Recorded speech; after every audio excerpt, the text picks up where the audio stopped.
Hi, I'm Dr. Mike McInnes. I'm one of the chief educators at Doctors in Training, and I want to welcome you to this solid anatomy video on the anterior abdominal wall. Now, you may find yourself wondering, why on earth did they ask McInnes to host this video? 3 words: rock hard abs.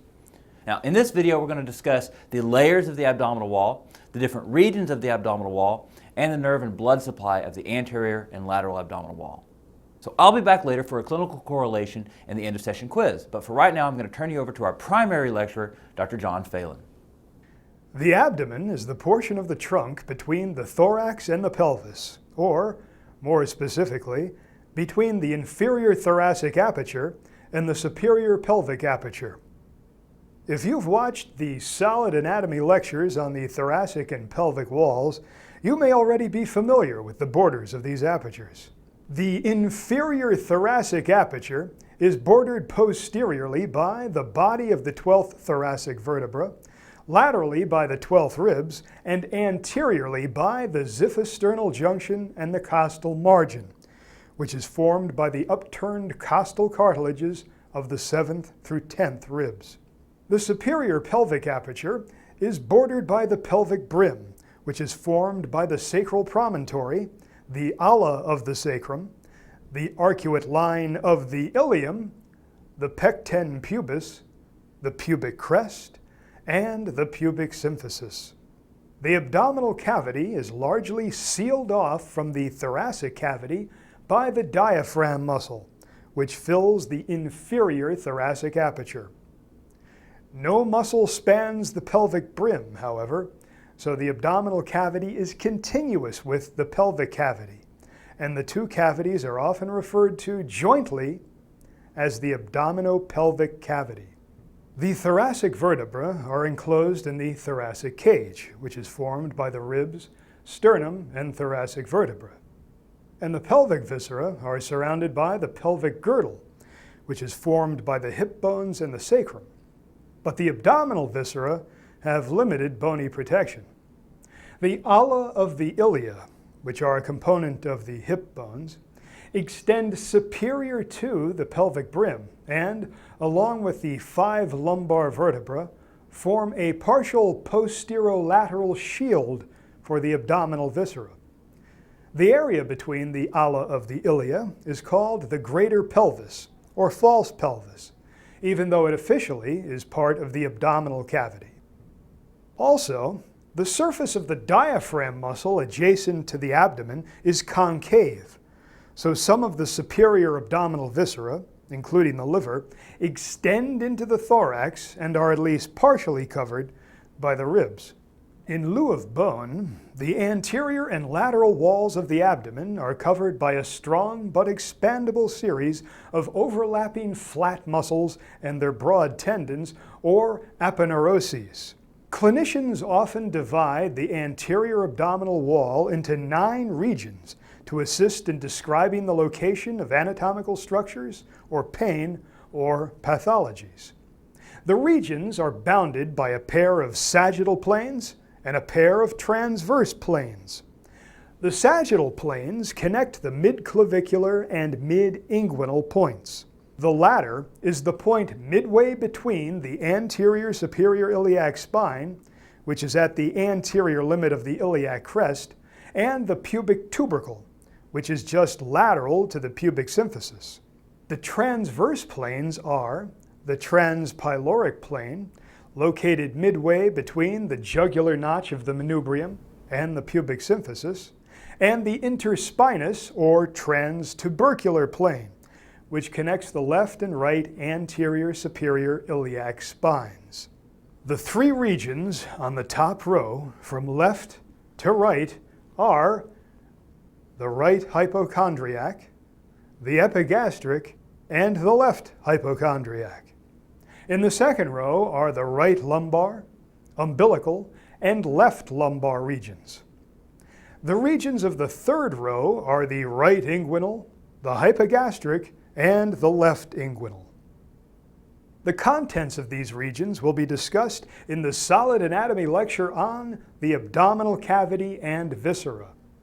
As is true for most body regions, the abdomen has a fatty layer of superficial fascia and a strong fibrous layer of deep fascia that covers and invests the musculature.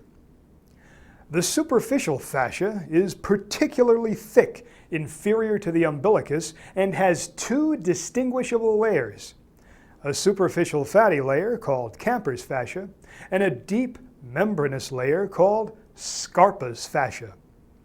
If you watch the Solid Anatomy lecture on the pelvic wall, you'll discover that Scarpa's fascia continues inferiorly into the perineal region as Colles' fascia, or the superficial perineal fascia. The deep fascia that invests the muscles is found deep to Scarpa's fascia.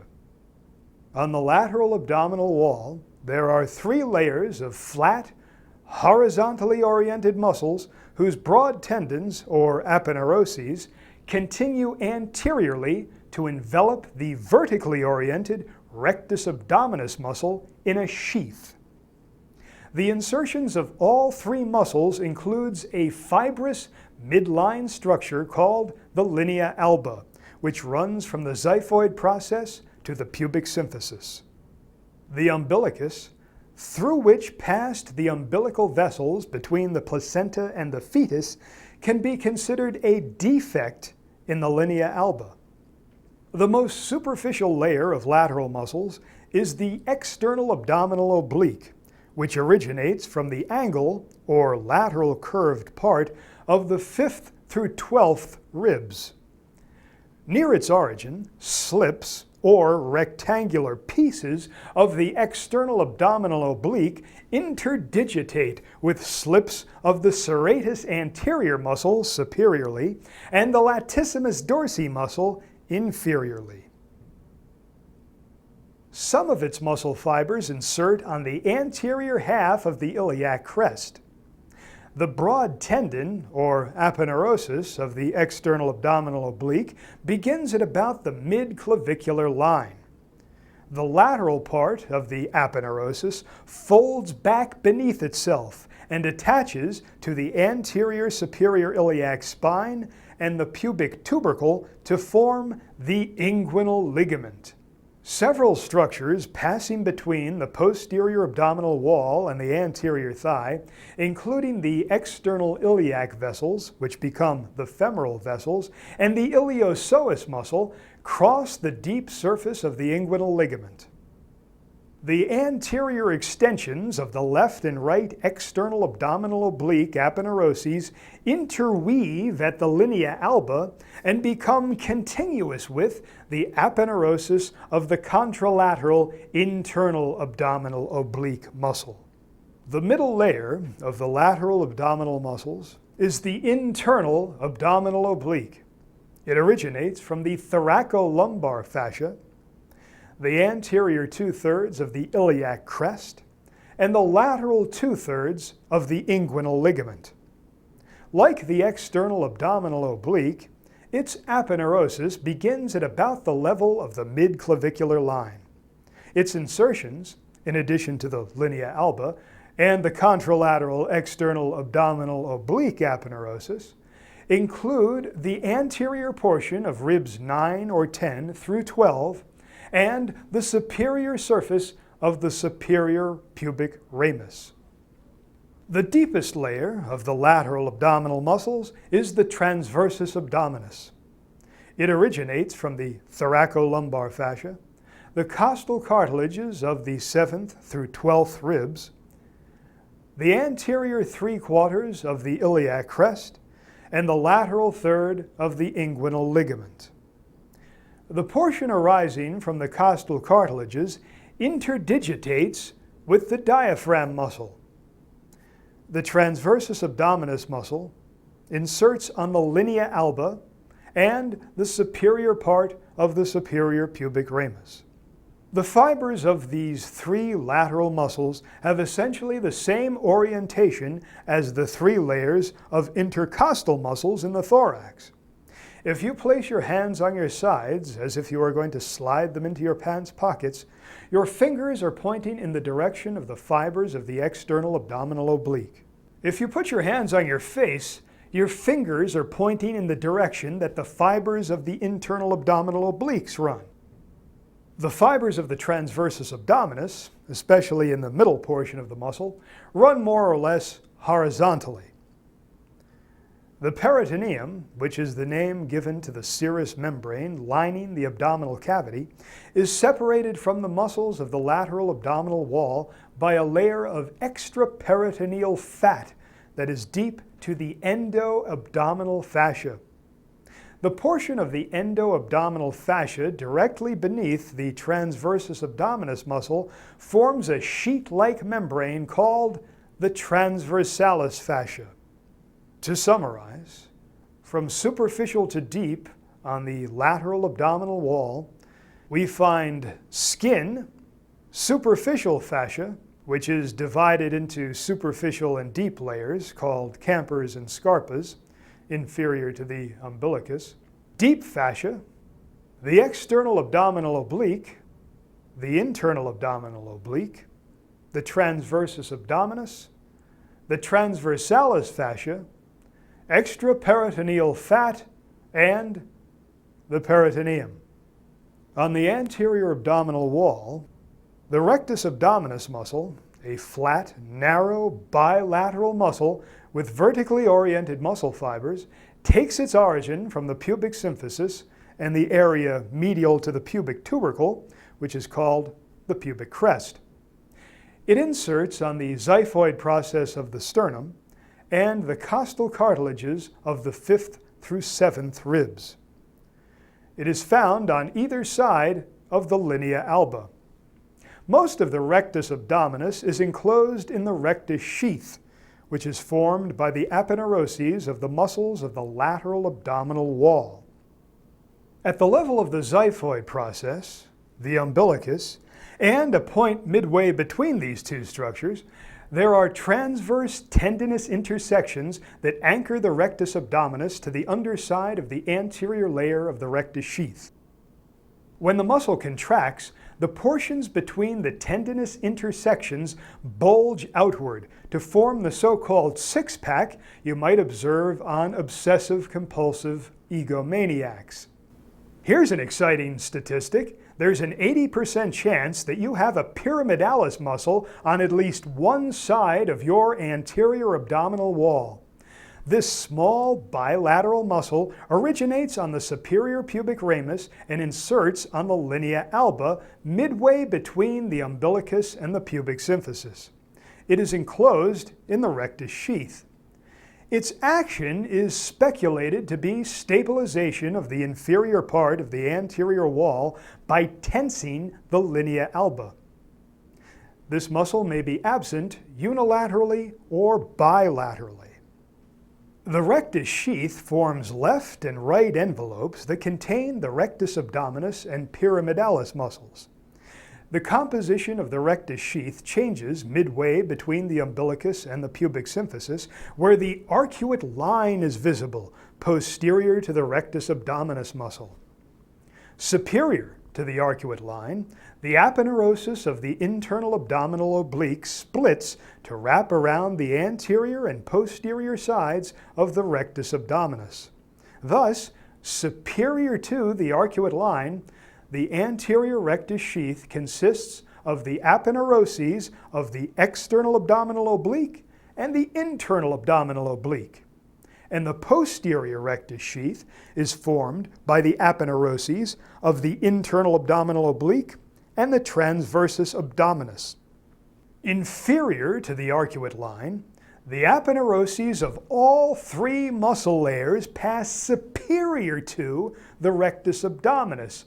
So there is no posterior rectus sheath per se, just the transversalis fascia overlying the extraperitoneal fat and the peritoneum. Thus, the posterior rectus sheath appears fibrous and opaque superior to the arcuate line, and membranous and transparent inferior to it. The portion of the rectus abdominis muscle superior to the costal margin has no posterior rectus sheath at all. Its posterior surface is in direct contact with the thoracic wall. The anterior rectus sheath is formed solely by the aponeurosis of the external abdominal oblique at this level, because the aponeuroses of the internal abdominal oblique and the transversus abdominis do not extend to this level. To summarize, superior to the arcuate line, the layers of the anterior abdominal wall just lateral to the linea alba are the skin, superficial fascia, deep fascia, external abdominal oblique aponeurosis, internal abdominal oblique aponeurosis, rectus abdominis muscle, internal oblique aponeurosis, transversus abdominis aponeurosis, transversalis fascia, extraperitoneal fat, and peritoneum. Inferior to the arcuate line, the order is skin, Camper's fascia, Scarpa's fascia, deep fascia, external abdominal oblique aponeurosis, internal abdominal oblique aponeurosis, transversus abdominis aponeurosis, rectus abdominis muscle, transversalis fascia, extraperitoneal fat, and peritoneum.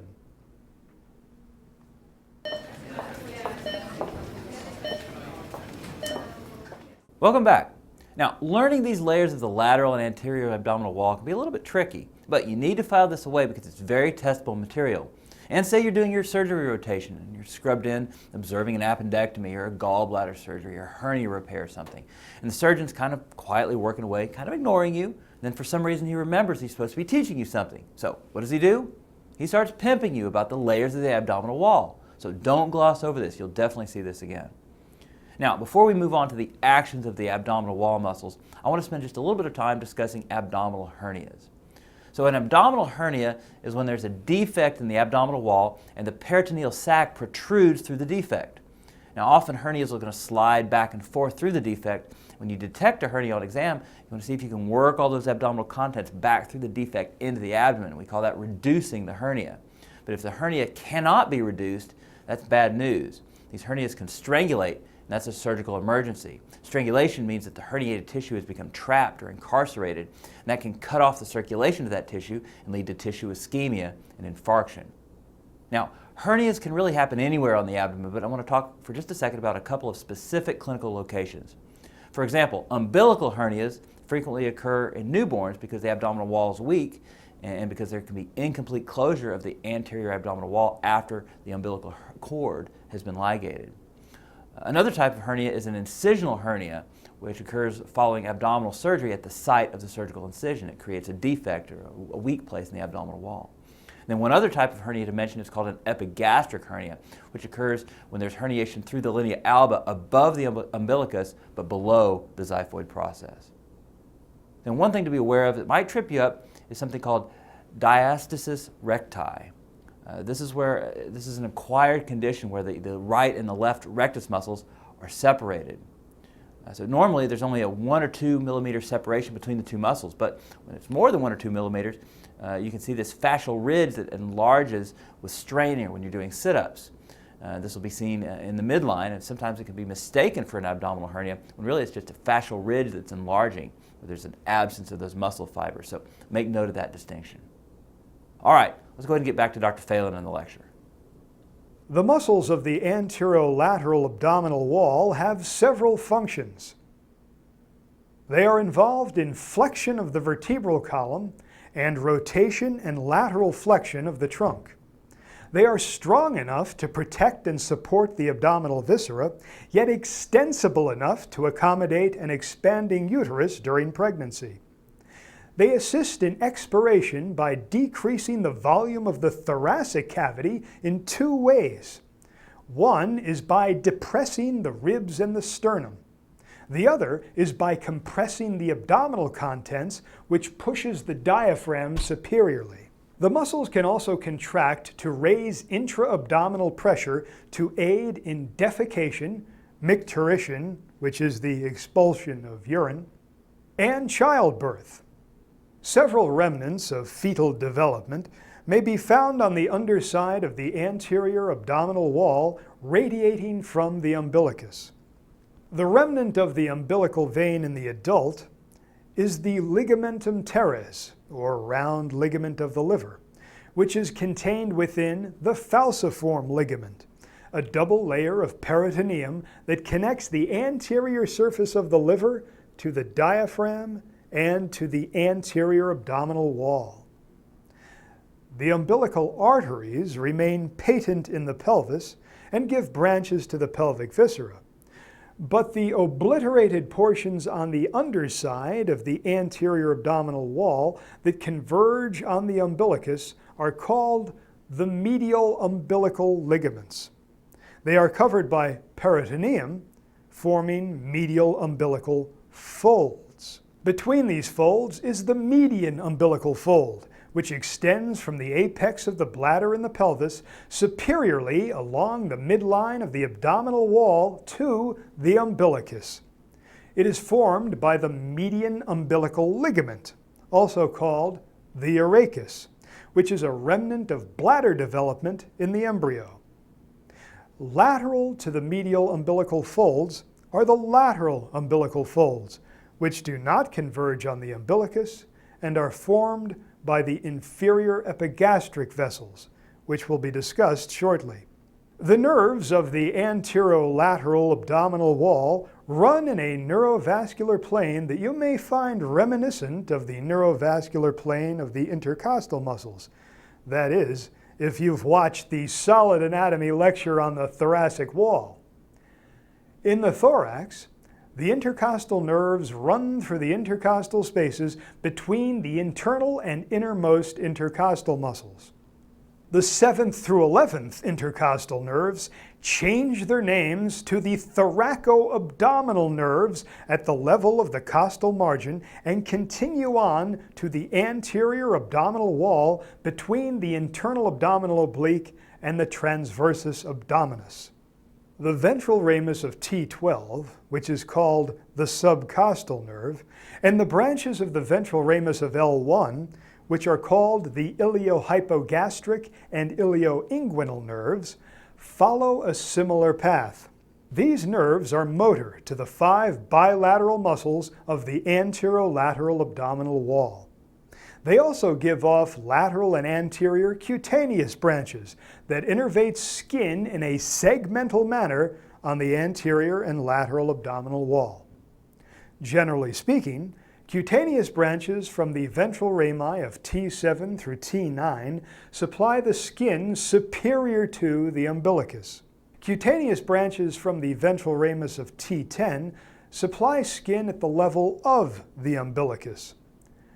Cutaneous branches from the ventral rami of T11 and T12 supply skin inferior to the umbilicus. And cutaneous branches from the ventral rami of L1 supply skin across the level of the inguinal ligament, part of the skin of the scrotum and labium majum, and skin over the superior part of the anterior and medial thigh. The epigastric arteries provide most of the blood supply to the anterior abdominal wall. The superior epigastric passes between the posterior rectus sheath and the rectus abdominis muscle and continues inferiorly, often entering the muscle. The inferior epigastric artery arises from the external iliac artery, a branch of the common iliac artery, which is formed by the bifurcation of the aorta. The inferior epigastric artery passes superomedially along the underside of the abdominal wall external to the peritoneum, forming the lateral umbilical fold, and passes between the posterior rectus sheath and the rectus abdominis muscle at the level of the arcuate line. The superior and inferior epigastrics anastomose at about the level of the umbilicus.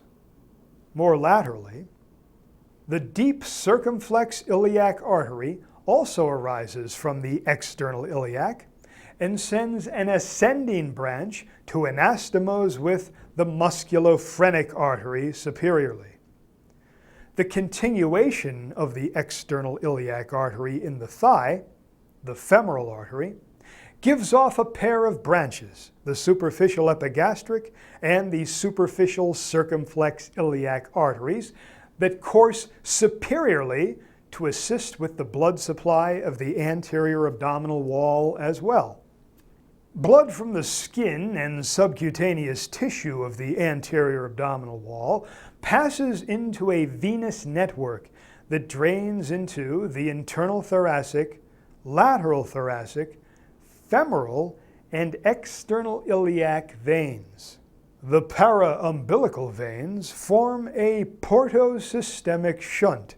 That is, they connect the portal circulation via the left portal vein at the liver with the systemic circulation via the epigastric veins at the umbilicus. The portal vein carries blood from the gastrointestinal tract to the liver. If the liver becomes diseased, as in the case of cirrhosis, causing blood flow through the liver to be slowed or blocked, blood may back up through the para-umbilical veins. The para-umbilical veins pass through the falciform ligament to the level of the umbilicus, where they are subcutaneous. Here, the para-umbilical veins anastomose with the superior and inferior epigastric veins. The backflow of portal blood through the para-umbilical veins may enlarge them to the point that they are visible through the skin, forming a radiating pattern around the umbilicus that is clinically referred to as caput medusa, the Latin equivalent of Medusa's head, which had snakes embedded in it instead of hair, allegedly. So that covers the anterior abdominal wall. Now it's time for the end of session quiz. So I want you to pause the video, answer those quiz questions, and then restart the video and we'll go through the answers together.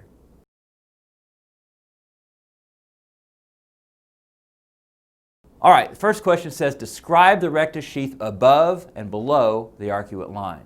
So above the line, you have an anterior layer from the external oblique and the internal aponeurosis, and a posterior layer from the internal oblique and the transverse abdominal aponeurosis. And then below the arcuate line, there's only an anterior layer consisting of the aponeurosis of all three muscular layers. Next, the aponeurosis of which of the three muscles of the abdominal wall forms the inguinal ligament? Well, that's the external oblique.